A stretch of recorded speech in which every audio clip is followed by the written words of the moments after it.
So I am standing in front of 10 Downing Street, the home of the British Prime Minister, that famous black door, number 10. It's just a few meters away. And where's Prime Minister Carney right now?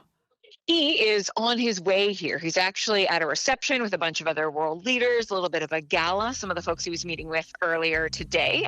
But he is going to continue on to number 10 and have more conversations with the UK's Keir Starmer. So as you can hear, Catherine's on the road this week. She's in London covering Mark Carney's latest meetings on the world stage. I'm Jennifer Chevalier, senior producer here on The House, and I'm sitting in for Catherine Cullen.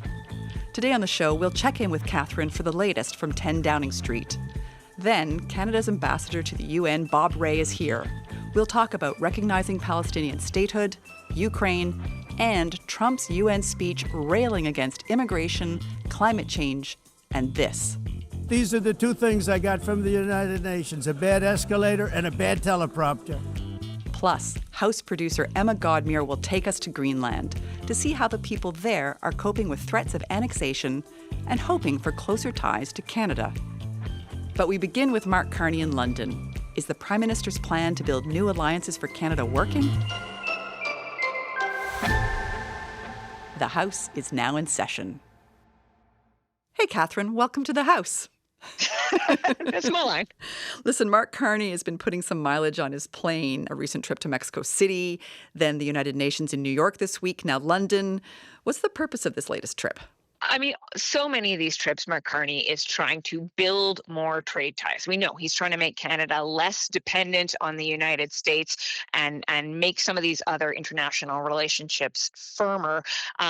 There's certainly a big economic emphasis on this trip, but I find it really striking how much of the conversation is actually about security too.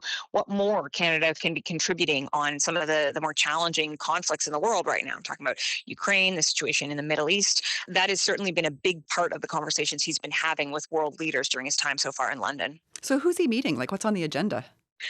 So he has had a couple meetings with UK's Keir Starmer. Obviously, that's a bit of a centerpiece of this visit, given that he is in London, going to 10 Downing Street. Also, though, meeting with the leaders of Australia, Iceland, and Spain. And while he's here, he'll also be having conversations with business leaders who could make big investments in Canada. I know we've been talking a lot on the show about these big nation-building projects. Those conversations are certainly a piece of what the future of some of those could look like. He will also be trying to just have a little bit of good old-fashioned fun, maybe get some good publicity. He's going to be at the Women's Rugby World Cup final on Saturday. It is Canada versus England. It is a great big deal, and it's something that's going to be closely watched in both countries. That's interesting because he's being criticized at home by the Conservatives who say he's not accomplishing much on these trips. Is there a political risk for him here? There is a balance that he has to try and strike. I mean, the Liberals would say, well, all of these trips, the idea is to boost Canada's economy. And we know affordability is a big issue for a lot of Canadians. But I do think Mark Carney and the people around him have to be mindful that he isn't seen as jet setting. Some of these conversations around trade, it's been pointed out to me, trade agreements don't happen overnight. These conversations take time, but it does mean that sometimes Mark Carney comes and goes, doesn't have a whole lot to show for what happened, or it seems like an incremental step. So he needs to be mindful both about how quickly he's producing results on some big and challenging issues, and also that he's keeping an eye on important domestic issues at home. The Conservatives have been really pushing issues around immigration and crime in particular, and Mark Carney will want to make sure that he shows Canadians and convinces Canadians he is paying adequate attention to those domestic issues. Okay, we'll let you go because we know the door to 10 Downing is going to open in a moment, and you got to be there to cover it. Thanks, Jennifer. That's our host, Catherine Cullen, in London. The Prime Minister is in the UK now. Earlier this week, he was at the United Nations in New York. On Tuesday, President Trump addressed the Assembly for nearly an hour, airing many grievances from a broken escalator to accusing the UN of creating uncontrolled migration that was, according to him, ruining countries. He also said this. It's the greatest con job ever perpetrated on the world, in my opinion. Climate change, no matter what happens, you're involved in that. No more global warming, no more global cooling. All of these predictions made by the United Nations and many others, often for bad reasons, were wrong. But it was Trump's change of tune over Ukraine that was the bigger news. He said on social media that Ukraine could win the war without having to give up any territory. Still, Ukrainian President Volodymyr Zelensky had this stark warning. We are now living through the most destructive arms race in human history, because this time includes artificial intelligence. And if there are no real security guarantees except friends and weapons, and if the world can't respond even to old threats, and if there is no strong platform for international security, will there be any place left on Earth that's still safe for people? Canada made waves at the UN too. At the beginning of the week, Carney announced Canada's recognition of Palestinian statehood, alongside allies like the UK and France. Here's some of what he told the UN General Assembly. Hamas has stolen from the Palestinian people, chased them and cheated them from their life and liberty, and it can in no way dictate their future.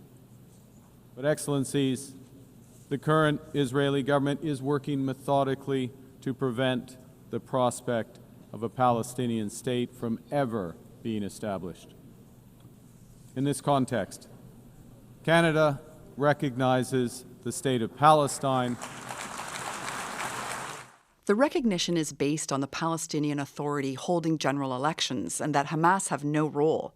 Also, that the Palestinian state be demilitarized. But Israeli Prime Minister Benjamin Netanyahu had strong words Friday for Canada and others over their recognition. You know what message the leaders who recognize the Palestinian state this week sent to the Palestinians? It's a very clear message. Murdering Jews pays off. Well, I have a message for these leaders. When the most savage terrorists on earth are effusively praising your decision, you didn't do something right. You did something wrong, horribly wrong. So, how does Canada respond to the Israeli Prime Minister's accusations? Bob Ray is Canada's ambassador to the UN. Welcome back to the House. Thank you very much. On Friday at the United Nations, Benjamin Netanyahu forcefully rejected the idea of a Palestinian state. What's Canada's response? Well, he didn't tell us what his alternative is, and I don't know that he has one that will respect the dignity and the right to self-determination and the right to freedom and to participate in a democratic state, the right to citizenship, all these things that are fundamental to human rights and to the rule of law. So I heard him, I listened to what he had to say, but I don't think he's presenting us with a credible plan that respects the rights of Palestinian people. He also raised the impact outside of the Middle East. He said this push for a Palestinian state will foment anti-Semitism abroad, and he specifically named Canada as an example. Do you believe that he's right about this being a consequence? No, I don't. I think anti-Semitism is now and has been for centuries a tremendous problem. It's a subject with which I'm personally quite familiar. And so I think we all recognize that the hatred of Jewish people as individuals or as a group is a horrible reflection on humanity's inhumanity to people, and is a terrible example of ethnic and race hatred. And I think anti-Semitism has increased in Canada and around the world since the Hamas attack and the response of Israel and the Gaza catastrophe. But is recognizing the Palestinian state part of that? I don't think so. I think that's a different issue. And I think we all recognize that we have to work hard in Canada to fight against anti-Semitism. We have to identify it. We have to keep on fighting coherently against it. We have to teach the Holocaust. We have to teach people the consequences of this kind of hatred. It's a terrible, terrible thing. And I think anything we can do to continue to fight against it is absolutely essential. But the idea that in order to fight against that, we have to abandon the idea of self-determination and human rights for the Palestinian people is just not right. I think it's not the way to go. We need to continue to push for two states for the peoples who live in the Middle East, for their ability to each have their own homeland with full respect for minorities throughout the region. And that's what we need to do. And that's the path that we've been on. That's the path that Mr. Carney is very definitely embracing. And I think it's very important that we maintain that path. Now, Catherine's in London. Senior government officials are telling her that as part of the meetings that Mark Carney is having right now with world leaders, there's talk about how Canada could contribute to the peace process around a Palestinian state. What's your sense of what Canada should do, or what Canada could do? Well, first of all, we're doing quite a lot. I mean, we've been doing quite a lot here to fully participate in the discussions here about this issue of self-determination and the recognition of the Palestinian state. We've been doing a lot with respect to the refugees and how we can deal with the crisis of what's happening in Gaza as it relates to humanitarian issues, the distribution of food, all of those issues. We're already playing a substantial role. Some people don't know we're providing security assistance to the Palestinian Authority. We're working with them and training on and dealing with issues in the West Bank, and we've been doing this for a long time, quietly, very effectively, and we're going to continue to do that. We've got lots of ways in which we've been assisting in Jordan and many other countries where we're going to continue to play that role. So, some of our diplomacy has been quiet, which is good. I mean, that's helpful. But we need to let Canadians know what we're doing and also to continue to assure people that we are concerned about the safety and security of both the Palestinians and the Israelis, and we're going to continue to work with them on those issues. Let's switch to Donald Trump's view of the world this week. Sure. In that United Nations speech, he referred to the globalist migration agenda and the global warming hoax. How did that go over in the room? Well, I can't speak for the room. I can only speak for. What did you make of it? I think it's profoundly regrettable because it's not. I mean, first of all, climate change is a reality, and so is migration. And migration is not a conspiracy. I don't know about you. I think Donald Trump's grandparents came from another country to the United States. My wife and I both came from, our parents and grandparents came from other countries to come to Canada. Was that the result of some criminal conspiracy? No, it was a result of regular migration. I mean, Donald Trump didn't distinguish between refugees, the displacement crisis, which is taking place. But what about the climate change aspect of it? What do you think the effect is when the president says these kinds of things on the world stage? Well, what's the effect when he says don't take acetaminophen? And notice how I pronounce that. I think it's important to be very clear about respect for science, respect for what we know is happening. Climate change is not a hoax, but he's brought out into the open something which we've all known, and that is that within the political movement internationally, of which he's a representative, there's a strong strand of anti-immigrant, anti-migration, anti-other, and a strong strand of reject science. And I don't know how to say this in any way other than I can. I think both of them are terrible ideas, and the fact that he's leading them is there you are. I mean, we know what we're up against, and we know what we have to deal with. Yes, of course, we want to protect our borders and our boundaries. Of course, we believe in regular migration, but we also have to recognize that there are wars going on around the world which are displacing tens of millions of people. We have over 140 million displaced people in the world today. We have 300 million people who are in need of humanitarian assistance.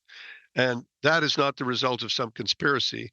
That's the result of a breakdown in the ability of some countries and some places to fully deal with the impact of conflict and the impact of climate change.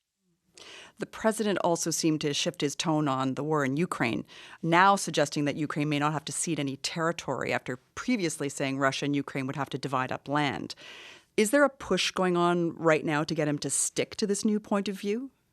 Well, we've certainly been consistent in saying that Russian aggression must be resisted, and in saying that if we all stick together and effectively support Ukraine, Ukraine can prevail. That's consistently been Canada's view. It's been expressed by Mr. Trudeau at the beginning of the war, expressed by Minister Freeland in all the work that she's done. Every foreign minister and defense minister that I've worked with has been not only saying the same thing, but doing it. And we've done, again, we're doing a lot. We're spending a lot of money and resources in providing assistance to the state of Ukraine. And we've been steady in our support and not fickle in our approach to things. We believe firmly that it's in the interest of the Ukrainian people, the interests of all the people in the world, that Ukraine prevail against Russian aggression. Russia is the aggressor.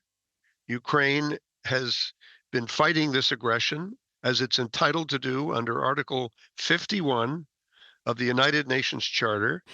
I want to ask you, just if I can, because you're talking about Russian aggression, I know that Trump was also encouraging NATO countries to shoot down any Russian aircraft that enter their airspace. And we've seen half a dozen countries that have seen Russian incursion, whether it be drones or planes in their airspace.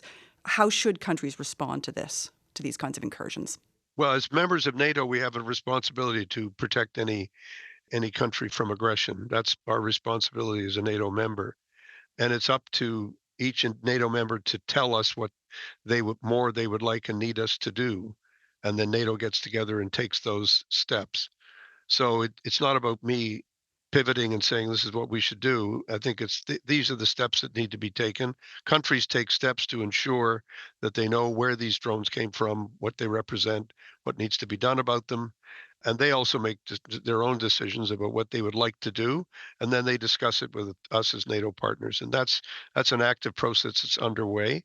We have to be clear that there are clear signs of instability in the approach that the Russians are taking, which could be a signal that things are not going that well for them in Ukraine. But on the other hand, I think we know the situation on the ground in Ukraine is very difficult. They're losing thousands of people every week to the conflict. And the sooner we can find a way to greater security for Ukraine, the better off we're going to be. I want to end on this. Your time at the United Nations will come to an end soon. And you've dealt with some of the most difficult, heart-wrenching conflicts in recent years. Before the UN, you were the special envoy for Canada and Myanmar. You've worked extensively on Haiti and now Israel and Gaza. What's the most important lesson that trying to resolve these conflicts has taught you? Don't give up. You got to keep trying. I mean, it's that simple. In what I do, I just don't have the luxury of saying this is too difficult or saying what's the point or we've tried this before and it hasn't worked. We've just, the best thing we can do in the interest of finding solutions is to keep on thinking and figuring out how to go forward and how to make a difference. And despair just can't enter into your head, because once it does, then you're no longer really able to think clearly. And that's what I've tried my best to do. I can't say that I've never had a difficult moment or I've never had a moment when you say this is exceptionally hard, but it does mean we have to keep on trying. And I think that's the approach that we need to take. Learn lessons of, what did you do wrong? How can you fix it? But you have to have a profound sense of a combination of the vision, the idealism you want to have in life, because we all want to have those things, but also a sense of the pragmatic of how do I take the human footsteps to make this happen well. And that's been something I've been trying to do for a long time in my life, but certainly been trying to do it most recently here at the UN. And it's been a tremendous honor to serve Canada at this post. It's just been wonderful. Ambassador Ray, thanks for your time today. Thank you very much. Good to talk to you. Bob Ray is Canada's ambassador to the United Nations.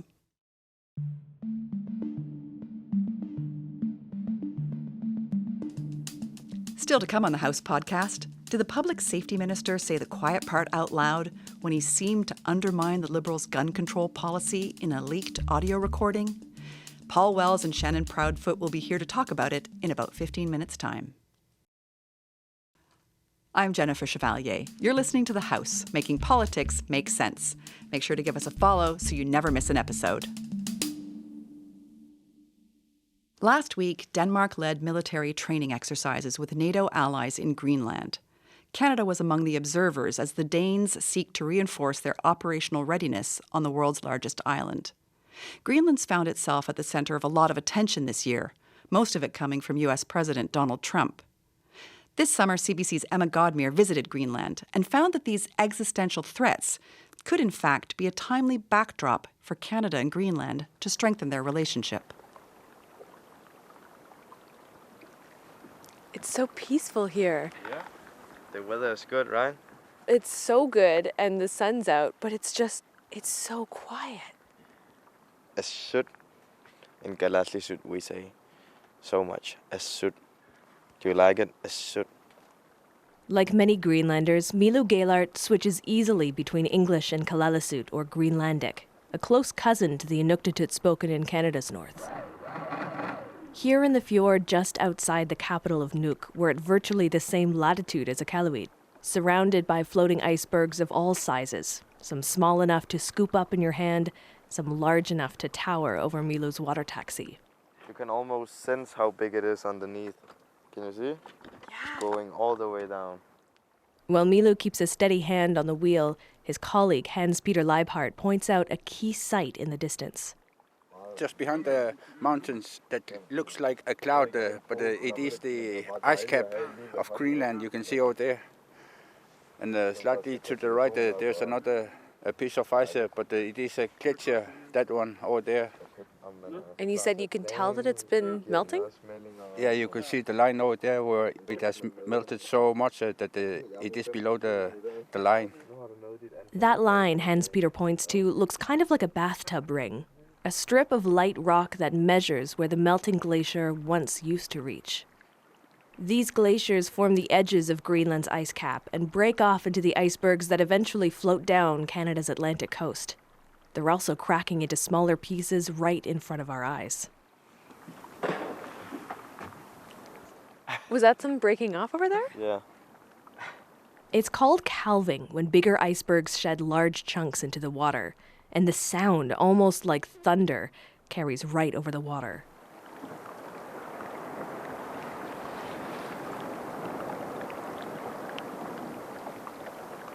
It's like rolling back and forth. It looks like something is moving it. It's just this giant chunk of ice is just rocking back and forth on its own. It's like someone is controlling it somehow. Yeah.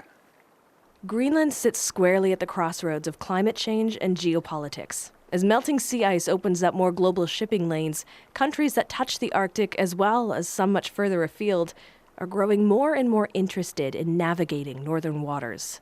Security concerns that have prompted one world leader to threaten annexation. We need Greenland, very importantly, for international security. We have to have Greenland. It's not a question of, do you think we can do without it? We can. If you look at Greenland right now, if you look at the waterways, you have Chinese and Russian ships all over the place. And we're not going to be able to do that. U.S. President Donald Trump has repeatedly brought up needing and getting Greenland, refusing to rule out using military force to take the self-governing territory that remains a part of the Kingdom of Denmark. It lingers on Milu Gaylart's mind as he steers his water taxi back through choppy waters. I just think we need more men to protect Greenland. Greenland is so big, and we have not a lot of people to protect it. And now that the USA is threatening us, so yeah, we need to improve. One way Greenland and Denmark are forging ahead on security together is through their Arctic Basic Training Program, where Danish forces train young Greenlanders in emergency preparedness and search and rescue. Milu himself was part of the inaugural class of recruits last year. You had a lot of training with the firemen and the policemen. I was in the Faroe Islands. I was in Iceland. I was in Station North up north. I sailed from Iceland to Nuke with the Navy. I was in Prins Christiansund flying a helicopter, the Seahawk. I did a lot of great things. The program is overseen by the Danish military, specifically their Joint Arctic Command. Their headquarters are just a short walk down from the main port in Nuke, where Deputy Commander Lars Nielsen reflects on what it takes to assert sovereignty across this vast island. It's a humongous challenge for both the Kingdom of Denmark, Danish armed forces, but also all allies in NATO. It is a landmass stretching 2,700 kilometers. To some extent helped by that the 80-90% of it is covered in ice, which makes it, on one hand, quite difficult to protect, but access is also equally difficult. I think one of the challenges is that climate changes drives a lot of activities in the Arctic area, and that will provide a even larger tasks for the military force. And future tasks and exercises could involve more allies. I think that the Danish-Canadian cooperation is important for this area. Joint Arctic Command is the military authority in Greenland and are very eager to strengthen the cooperation between Denmark, Greenland and Canada. That cooperation was somewhat put to the test just a couple of years ago. For a long time, there was a bit of a low-stakes tug-of-war between our territories, as Christian Keltsen, the director of the Greenland Business Association, explains. In the north of Greenland, between Arctic Canada and Greenland, there's a small island called Hans Island, and it's basically just a square mile in size. And for many years, no one could decide whether this was a Canadian island or a Danish Greenlandic island on the other side. So the Canadian Navy would sail in, they would put up the Canadian flag, leave a bottle of whiskey or Canadian produce, and then the Danish Navy would turn up a couple of weeks or months later, put up the Danish flag, take down the Canadian flag, and leave a bottle of Gammel Dansk, which is a very famous Danish drink. And that went on for many, many, many years. The whiskey wars. Exactly. So go back a couple of years, and the governments got together around the table, they got out the treaties, they sat down, they had a good talk, and they decided to divide the island 60-40%. And so today, Greenland has this land-fast border with Canada and vice versa. And to me, this is a good sign of how you resolve conflict in the world, because the governments got together, they used all the tools available. It was diplomacy, and sort of no harm was done, and we resolved this border issue. I think that the Hans Island example and the relationships that Inuit have amongst themselves speaks to the fact that this isn't foreign affairs, this is family. And so I think that we really want to build on those relationships and respect those relationships. Canada's ambassador to Denmark, Carolyn Bennett, sees the link between Canada and Greenland as unlike any other, one that involves learning from each other, too. One of the things that surprised me with my first trip to Nuke was to realize the port is open all winter. So they, I think, are ahead on things like housing and on things like infrastructure because they don't have the same short season to get building supplies in or those kinds of real, well, the reality of our north. And so, you know, I think we've got a lot of work to do on the quality of life of the people living in our north. But I think that Greenland shows us it can be done. Has it become even more critical to strengthen those ties with Greenland, given what both Canada and Greenland have seen from the United States in the last few months?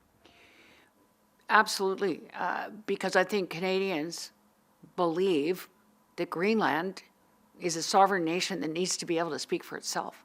There are people that live there and people who have chosen a government. This is not a real estate deal. This is about the sovereignty of a peoples and a nation and resources. And I think what one hears is that there was an open door, that the Americans had many, many bases. They had as many people as they wanted. If they wanted more, they could have more. It was an open door. And the same on investing in critical minerals, that was an open door as well.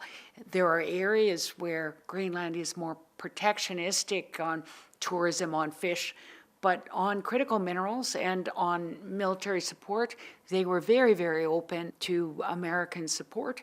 And I think it has been disappointing to them that open door was not acknowledged. And so I think it's very important that Canada understand that and say, if the Americans want more bases or Arctic security, if they want investments in critical minerals, that we are supporting the Greenlandic approach, which maintains their sovereignty. A key part of that Greenlandic approach, focusing on Inuit perspectives. We've often been in the situation where, the state will tell us that security and military and defense issues are matters for the state, not for you. But we have time and time again showed that you cannot separate these areas of legislation or policy areas when you try to implement the right of self-determination. Sarah Olsvig is the international chair of the Inuit Circumpolar Council and a former member of both the Greenland and Danish parliaments. While defense and foreign policy technically remain under Danish control, she explains there has been some progress on Greenland and Denmark working together on these files amidst growing geopolitical instability. The question will be, as tension increases, how can we continue developing that in a positive direction? Will there be a tipping point where security and military interests will sort of overthrow our human rights? And I think that is something that happens around the world, so that's something we have to be particularly aware of and also be deliberate in the way that we address it. Implementing the rights of Indigenous peoples, implementing basic human rights like access to clean water, access to food, access to livelihoods, access to education and so forth. Those things are also determining whether there will be stability within a state. And conflicts can arise within states and spread to other states. And we see that in other regions of the world. I'm not saying that I see that as happening in the Arctic, but we just have to understand in my opinion, the links between protecting basic human rights, implementing Indigenous people's rights globally to make sure that we have a strong foundation as tension is rising. So how do Greenlanders feel about those rising tensions, particularly those threats from the U.S.? A small walk here. I meet Nicolina Zima, a longtime resident of Nuke, down by the old colonial harbor, where she's fishing long strands of seaweed out of the North Atlantic. So this is dulse, really delicious. We call it a seaweed bacon. When you fry it on a pan, it has a really crisp taste, and they have a lot of protein in them. So we have red seaweeds, we have green seaweeds, we have brown seaweeds, and I am cultivating brown seaweeds. Nicolina is a biologist, keen to diversify the Greenlandic diet with a potential solution for food security, as she explains back in her office. Seaweed is not a part of our food, but it is upcoming actually. So people are starting to see the benefits of eating seaweeds and starting to eat this as a vegetable instead of the vegetables that we import from other countries. What has it been like the last few months with so much attention being paid toward Greenland? Yes, it started in 2016 when Trump last time was talking about Greenland and buying Greenland. It was coming again from January to now. It has been crazy. Greenland as a very young democracy and mostly self-governed, and thus also very easy to maybe try, at least U.S. is trying to impact our way of thinking regarding our status in the Kingdom of Denmark. And we are and have been working ourselves towards a greater independence. So there was a lot of attention from people outside, like you, for example, right? Yeah, these are crazy times. You really feel that. Over at the Greenland National Museum and Archives, curator Frederick Larson feels the impact of Trump's threats too. The more he threatens us, the more we get support. So that's a kind of a boomerang for Trump. He was threatening us, but we get attention. Frederick is an archaeologist and has first-hand experience on just how close Greenland and Canada are to each other. In his museum's exhibit hall on a large hanging map, he points to an area in the far north of the island. When you stand here, you can see the mountains all here. You can see Canada from that part of Greenland? Yeah. Wow. There's only 23 kilometers. Oh, wow. So we can see we did an excavation here. We could see Canada. Wow. Yeah. Our direct ancestors, truly Inuit people, are the same people who also live in Canada and Alaska now. So we are very tight with these people. We are actually families, the Arctic people in Canada and Alaska and Greenland. Frederick sees those deep ties running right through to today. If you see the Facebook, you can see that the people in Canada are very with us, thinking about Trump wants to buy Greenland or Trump wants Canada as a 51st state. You see in Greenlandic speaking people, you see this, we are with you, Canada, and we can see some people in Canada, we are with you, Greenland. These ways of supporting each other. Somehow it feels very safe, actually. We feel safe that a big country as Canada are with us. A sentiment echoed by Canada's ambassador, Carolyn Bennett. When you look at, as I do every day, look at the map of the North from the perspective of the North Pole, it's a neighborhood. We can't protect North America and Northern Europe and Greenland without working together.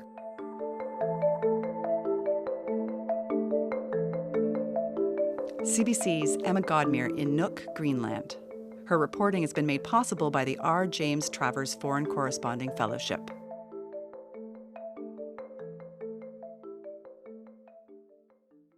A program that will take $750 million away from frontline border and police services to go after Grandpa Joe's hunting rifle. A waste of money that police say they won't implement and that the minister was caught on recording saying they will never implement. He even promised to bail his tenant out of jail if he breaks the law. When will the Prime Minister fire this minister? Public safety. Mr. Speaker, let's be clear. If Grandpa Joe is using AR-15s to go hunting, I think we have to have a much more serious conversation about hunting. Public Safety Minister Gary Anandasangari facing blowback this week in question period for comments he made in a leaked audio recording. In that conversation, which was taped by Anandasangari's tenant without his knowledge, the minister seemed to suggest that the Liberals' gun buyback program was more about politics than public safety. To break it all down, I'm joined by author and Hill watcher Paul Wells and Shannon Proudfoot, a feature writer with the Globe and Mail. Thank you very much for joining me. Good morning. Hi. It's so nice to see your faces because normally when I'm on the other side of the glass, I just see the backs of your heads. So this is lovely. It's nice. It's cozy in here with you. Yeah. There's a bit of difference of opinion about which is the prettier side of me. But, Shannon, in that recording, the minister said a number of jaw-dropping things. That the jaw-dropping is correct, yes. That the police don't have the resources to enforce the gun buyback, that he himself would have done it differently, and that the Liberals are going ahead with the policy because it's a big deal to the Quebec electorate. So how big a problem is this for the government? It's pretty cartoonishly bad across a couple of different axes, I think. One is the timing. To spend time in the very week when they're making this announcement and starting the pilot project in Cape Breton is really bad because instead of talking about the putative benefits of this, what it's going to get them, they're defending a call coming from inside the House. The really bad part is that everything he said are exactly the criticisms that the critics of this program would raise about the fact that it's not effective, that if what you want to do is quell crime, stats show that the vast majority of crime is committed with illegal guns anyway, so what is this going to do? By nature, it is law-abiding gun owners, people with permits that are going to be subject to this, that it will be expensive, that it's sort of not going to accomplish its stated aims, and maybe worst of all, in a sort of game theory kind of way, that it's just crass politics. So it's pretty hard to deflect those criticisms when they're coming from your own guy, the minister in charge of the program. Paul, ever since Carney was elected, there's been chatter about him being a really tough boss. Yeah. So how does Ananda Sangri survive this? He may well not. There's a kind of a free-floating rumor that at some point soon-ish there might be a cabinet shuffle anyway. Ananda Sangri has some other problems that might recommend him for shuffling or for demotion. Yeah, and he's been caught in a few controversies before this. Yeah, we don't really know what excites Mark Carney about a minister or turns him off a minister yet. It's interesting that when he came to the Prime Minister's office, he appointed two people who had been ejected from Justin Trudeau's cabinet for not being up to snuff, David Lametti and Marco Mendicino. And this is going to sound like a joke. It actually kind of isn't. I'm kind of excited to find a cabinet minister who recognizes large, glaring problems with a key file, because I spent a decade covering cabinet ministers who denied large, obvious problems with key files. Maybe awareness is the first step to improving the thing. Yeah, but what signal does it send to his caucus if he then either gets rid of him or keeps him? I mean, there's a caucus management element to this as well, isn't there? So every prime minister thinks they have a novel approach to this and then discovers that it's simply difficult to manage a cabinet. There will be disappointing players. There will be, reasonably good players whose egos outstrip their ability to deliver and who are never satisfied. And there's always going to be people outside who don't understand why they should be outside, and they grow embittered over time. This is even before my time, but I've done some reading. When Brian Mulroney became prime minister, he quickly got problematic or controversial ministers out of his cabinet until he soon realized that he was running out of ministers to fire. And in his second mandate as prime minister, he was extremely reluctant to demote a minister because it's not as though the next person will be perfect. Okay, so let's have a listen to how Mark Carney responded to this. This is his first time he's had to deal with a big ministerial mishap. So let's have a listen to him in question period on Wednesday. The police say they won't implement it. The minister says it's a bad idea, but they're only doing it for political reasons. Why is the Prime Minister putting lives at risk for politics? Mr. Speaker, I don't even know where to begin with that. That's right.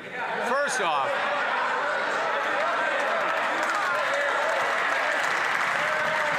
I don't know where to begin because of all the misrepresentations in that intervention. How do you rate Mark Carney's response? It's hard without the visual, which obviously our listeners would not have. He actually made a come on, let's go gesture to Pierre Poilievre in the House that day, which is something. I think the bigger problem here is sort of what Paul's getting at, which is, can we please have more ministers who state uncomfortable truths and talk about problems with policy?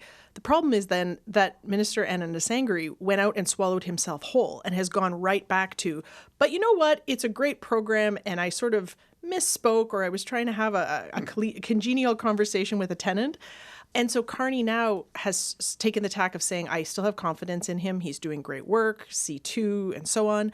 But also that he has said this was a program put in place by the previous government. It was something we ran on, and we're following through on that promise. So he's almost positioning it there as like almost being trapped by choice. Like, we are following through on a thing, which almost to me has a hidden tacit acknowledgement of like, maybe this thing's a bit of a stinker that's not really going to get done what we want, but here we are, we're doing it. That hasn't stopped Carney from changing other Trudeau-era policies. But exactly. It's a thin argument. Like, it's a strange kind of cloak to wrap yourself in on this alone. Yeah. I want to talk about the politics of debating gun control in the House of Commons, because, Paul, when we see Conservatives and Liberals arguing about it, is there any downside for them? Because they're both effectively playing to their bases. Yeah, I would say the Liberal Party, much more than the Conservative Party, has to constantly seek to reconcile the urban and rural views of firearms use. The Conservative Party essentially stands with people in the countryside who hunt for sport or food and who like to have a firearm handy, because in those parts of the country, if you call 911, the police come the next day. And the Liberals are trying to hang on to some of that electorate, but they're also the party of Nathalie Provost, who was at the École Polytechnique in 1989 and will never forget it, and was sitting beside the minister when he announced the policy. An astonishing moment on Radio Canada. She was asked, do you think the minister believes in this policy? And she said, whether he believes it or not, we're doing it. Which is damning with the faintest possible praise. I want to move on to another topic because obviously Catherine is away. She's in the United Kingdom with the Prime Minister, where he's attending a summit and meeting a number of heads of government. The Conservatives have been saying that Carney travels a lot but doesn't get results to show for it. So Shannon, what needs to come out of a trip like this for it to be deemed to be a good use of his time? This is a tricky one because I think multiple things are true at once. I understand why the Conservatives are saying that. I think there might also be a bit of a veiled kind of fancy globalist World Economic Forum guy jetting around the world criticism in there. But I understand that when things are very tricky at home, the fact that he keeps doing these trips, it's an easy target to say, why aren't you worried about things at home? Why aren't you solving our problems here? I think the Carney and the PMO and the government argument would be this is part of our reorientation of our relationships with other countries, of our economy, of building these relationships, and to go and build these connections in person is meaningful. The tricky part there is that takes a long time to pay off and to have anything to show for. Do you come back with a signed piece of paper? Does that mean something to people? Is there a trade agreement? Like what is the payoff? Because the payoff is so slow, and the criticism of you don't care about things at home, you're going to hang out with your fancy friends is so available. I think it's an understandable criticism for the Conservatives to make, but I also don't think it's necessarily empty that he's doing this because the whole project is about us reorienting ourselves and making new friends. So it's a very tricky thing. Like I realize I'm writing a fence post here, but it's because I truly do kind of see both sides of this. If it's a debate, I guess I see both sides of it. You are writing a fence post. I'm going to put it to Paul Wells. Yeah, exactly. So Paul, making trade deals is very slow and politics are very fast. So what does Carney do to convince an impatient electorate that there's a value in him being abroad, meeting foreign leaders? I think over time he's going to have to delegate more. In New York at the Council of Foreign Relations last week, the Prime Minister said Canada used to benefit from its geography. It was distant from threats, close to a fantastic market of friends. Now we're not so sure about the close to the market, and it has to draw itself closer to the rest of the world. And that's really hard. We are simply distant. Like the heads of government of France and Germany and Britain can, over a weekend, take a train into Kiev, and Mark Carney just can't, which makes the choice of this special envoy to Europe that he's been dangling more important than it sounds, because there's going to have to be someone who can speak for him, who's essentially a younger Bob Rae, who is present all the time and can close some of that mental distance. And who do you think's been tipped for that role? So it is not Chrystia Freeland. The only question I've put to the Prime Minister's office in the last month that I was able to get an answer to was, is Chrystia Freeland the envoy to Europe that the Prime Minister has been asking about? And I was told, no, she's not, which means there will be an envoy to Europe who's not her. The police sketch in my mind looks a little bit like Carl Bildt, who does this role for Sweden. He's a former Swedish Prime Minister and longtime Foreign Minister who is simply at every international gathering everywhere. And it's like, oh, Carl Bildt is here. It'd be great if there could be somebody like that. Well, we'll wait and see if Mark Carney is going to delegate some of these responsibilities. Thank you very much for joining me today. Thanks for having us. Paul Wells and Shannon Proudfoot.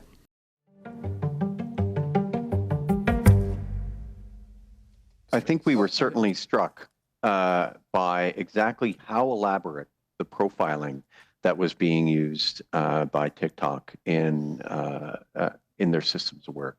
BC's Privacy Commissioner was one of a group of Canadian privacy watchdogs shocked by the level of information the social media app TikTok gathers from its users. Remember, TikTok is popular with a younger crowd, and information about children's health, political opinions, gender identity, and sexual orientation is mined and used to target them with specific content.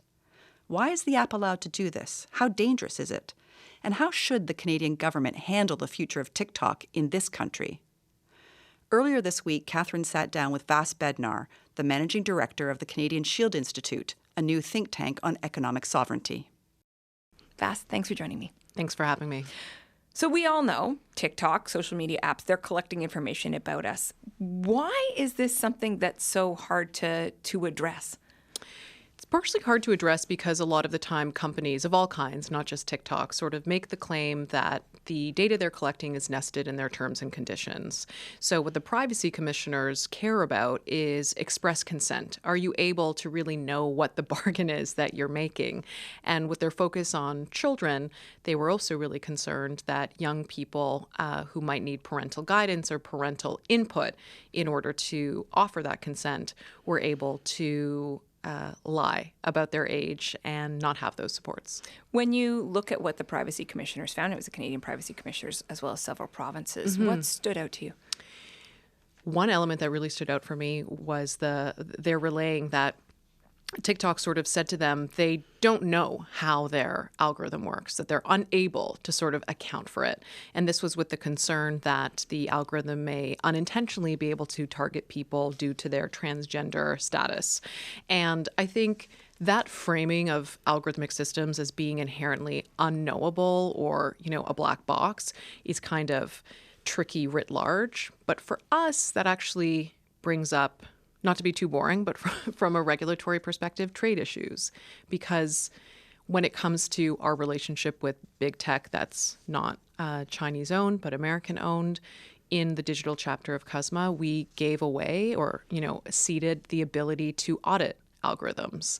So we've kind of never had that power. And that's why a lot of the time our digital accountability policy agenda feels unsatisfying. I just want to stay for a minute with this idea of what these platforms, in this case TikTok, is finding out about us, and just sort of flesh out that example around people who are noted as trans. The report said, "We noted with concern during a demonstration of TikTok's advertising portal the potential for advertisers to target users based on their transgender status. TikTok claimed that this was not supposed to be possible, but was unable to explain how or why this option had been available." I hear your point about trade, but if we take it back to Canadians, parents in particular, what do you want their takeaway to be about their kids using this platform? I want the takeaway to be that it is less about these chapters or channels as vehicles for shopping, right? Because when we frame it about advertising, it's like, oh, what's the big deal? We've always had advertising for children. Oh, you put an ad on a cereal box or in a cartoon, et cetera, et cetera. To a certain extent, we accept this as part of our capitalist system. But the ability to influence, the ability to share information, misinformation, disinformation, the ability to capitalize on people's emotions, their vulnerabilities, information that is not necessarily clearly self-declared in terms of saying like, hey, this is my birthday or this is my favorite book or favorite sports team, but inferred from our activity, what we gaze at, what we save, what we look at, that may be egregious in terms of our ability to meaningfully consent to that kind of segmentation and characterization. And of course, TikTok gets special attention because the parent company ByteDance, based in China, we had the former head of CSIS, or was the head of CSIS at the time, on this show, talking about how young people should be worried about what he believes the government of China could find out about them, information it could retain about them. The U.S. is trying to deal with this right now by creating a U.S. version of the platform that is going to be run primarily by this American consortium. So how is TikTok likely to change for Americans? Well, for Americans, they're hoping to change the oversight over that algorithmic system and access to that information, still putting it over the oversight of a different government and different businesses primarily. It doesn't change the core issues necessarily, right? It does shift some of those core national security concerns, but in terms of the ability to influence and social media as an instrument of control, there are real concerns in the U.S. about the consolidation of media writ large and sort of controlling those information systems. But again, that initial positioning was all about security and their own kind of sovereignty with that system. Somewhat ironic given that it's the home of big tech and social media companies, but fascinating that they've been able to move forward with it. Where does Canada stand in all of this? We're not expecting any changes to Canadian users' experience with TikTok? Canada has been in a very strange limbo with TikTok. We have been dancing around these kind of core concerns. We removed the app a couple of years ago from government devices. We've done a review that I believe is still ongoing, sort of being contested through the Investment Canada Act. We shut down their physical kind of Canadian operations. We took a look at that and sort of, it seems like they're still operating, but maybe, pulling some of their cultural funding. Again, we're in a bit of an in-between moment. It doesn't change how the app is working for us, but I think the conversation is changing. I think in this moment of the trade war with the US, I think as we think more about digital sovereignty and autonomy and what we can control and what we can't, the conversation around TikTok could change and could continue here. We've only got a moment left. I appreciate this is a complex conversation, but if there is one piece of advice you would offer the Canadian government when it comes to TikTok, what's the most important thing they can do? Real talk with Canadians. Don't dance around. If there are concerns that were meaningful enough for us to remove them from government devices, we need to be realistic about what those are and not make people feel guilty for using something that could be a source of joy, that is playful, that is casual, to be eyes wide open about what those risks really are. Thank you for this conversation. Thank you. Vas Bednar is the managing director of the Canadian Shield Institute. She was talking to Catherine Cullen earlier this week. CBC reached out to TikTok about the concerns of Canada's privacy commissioners. In a statement, a spokesperson said that they welcomed the conclusion of the investigation. However, they disagreed with some of the findings and said they remain committed to maintaining strong transparency and privacy practices.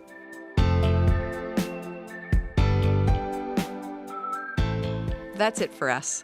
Catherine will be back next week. In the meantime, thanks to all the crew on the house, Kristen Everson, Emma Godmere, Benjamin Lopez-Steven, and technical producer Miguel Plant. I'm Jennifer Chevalier. Thanks for listening.